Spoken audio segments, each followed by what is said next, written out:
Tom's Coffee House, and oh my god, there is so much to say about Tom's Coffee House. Tom's Coffee House was located in the middle of Covent Garden, and it very, very quickly earned a reputation as a paradise for purveyors of sordid activities. People flocked here not for polite debate or scientific discussion, like many of London's other coffee houses, for gambling, so cards, high stake wagers, and it was also for finding a lady to lie with and exchanging money for it. And it was a bit of a thorn in the city's side because it became a target for those who felt like they were morally superior.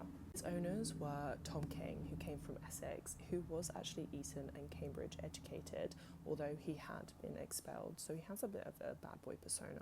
And he became a bit of a drifter. He worked in Covent Garden as a handyman, where he met his soon-to-be wife, Moll, who was a fruit seller. She was born in a slum in St Giles. They were married, but it was tumultuous. He was violent towards Moll. He left him for a stint. They ended up coming back together and opening up this coffee shop. And it was actually immediate success, thanks to Moll's great connections, having been working in the area for so long and being like so charming and such a big personality.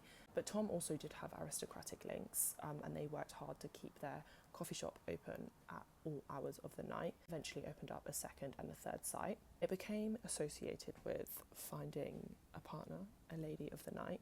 But the pair insisted that it wasn't a brothel because it didn't have beds, and that was like a really sneaky way of getting around those accusations. It still became a target for moral campaigners, and to avoid being caught by like police or coppers or whatever, devised their own secret language within the sort of like club, and that was known as Talking Flash. When Tom passed away, Moll kept it open, and it was just a sort of raucous establishment, perhaps even worse. The violence and the bad behaviour went on, and there were claims that Molls would sometimes trick her drunken patrons, convincing them that they had broken loads of plates and would bill them for damages. It was also like so famous that King George II also came and visited, and was actually started on by a patron who didn't like the way that he looked at her lady friend, and obviously didn't recognise that this was a royal person.